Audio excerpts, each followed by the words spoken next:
السلام علیکم دوستو، کیا حال ہیں آپ سب کے؟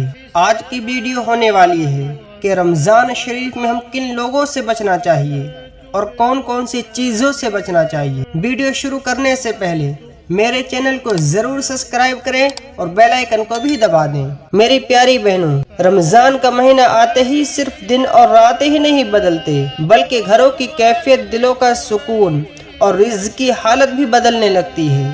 مگر افسوس کہ ہم اس تبدیلی کو محسوس نہیں کر پاتے۔ اس بابرکت مہینے میں عورت کا پہننا اوڑھنا، اس کی پسند اور اس کا انداز زندگی غیر معمولی اہمیت اختیار کر لیتا ہے۔ یہاں تک کہ بعض چیزیں اگر عورت پہن لے تو اس کے گھر کے حالات پر گہرے اثرات ڈال دیتی ہے۔ رمضان کے مہینے میں کچھ چیزیں ایسی ہیں جنہیں عورت کا پہننا محض ایک عادت نہیں بلکہ ذمہ داری بن جاتا ہے، کیونکہ اس مہینے میں معمولی سی لاپرواہی بھی گھر سے برکت چھین لیتی ہے، دلوں میں ایسی بے چینی پیدا کرتی ہے جس کی وجہ سمجھ میں نہیں آتی۔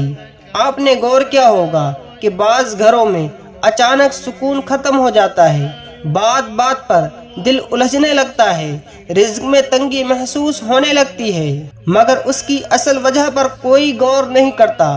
حقیقت یہ ہے کہ رمضان کے مہینے میں عورت کی 5 چیزیں پہننا یا نہ پہننا پورے گھر کی فضا پر اثرات انداز ہوتا ہے۔ یہی وہ نازک وقت ہوتا ہے جب فرشتے اعمال کو خاص نگاہ سے دیکھ رہے ہوتے ہیں۔ عورت کی ہر چھوٹی بڑی عادت اس کے گھر کے لیے یا تو رحمت بن جاتی ہے یا خاموش آزمائش۔ افسوس یہ ہے کہ اکثر عورتیں لاپرواہی میں ایسی چیزیں پہن لیتی ہیں جو اس بابرکت مہینے میں نقصان کا سبب بن جاتی ہے، اور پھر آہستہ آہستہ گھر سے سکون اٹھنے لگتا ہے، مگر کوئی سمجھ نہیں پاتا کہ ایسا کیوں ہو رہا ہے۔ رمضان کا مہینہ دراصل خبردار کرنے والا مہینہ ہے جو آنے والے دنوں سے پہلے انسان کو سنبھالنے کا موقع دیتا ہے، مگر ہم اس اشارے کو پہچان نہیں پاتے۔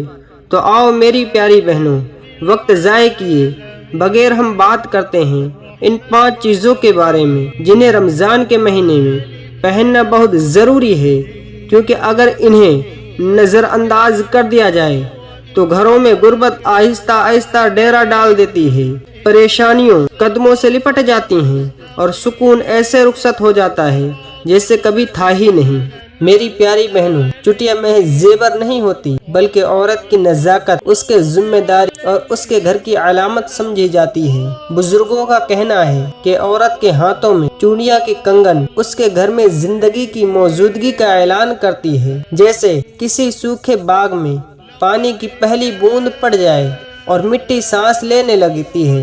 ایک بزرگ نے فرمایا کہ جس عورت کے ہاتھ خالی رہتے ہیں وہاں دل بھی خالی ہونے لگتے ہیں اور گھر کی فضا میں ویرانی اتر آتی ہے۔ چوڑیاں پہننا باعث خود کو کوئی گناہ نہیں بلکہ عورت کی فطری زینت کا حصہ ہے، لیکن یاد رکھو کہ زینت اور مقصد ہی عمل کو رخصت یا ببال بنتا ہے۔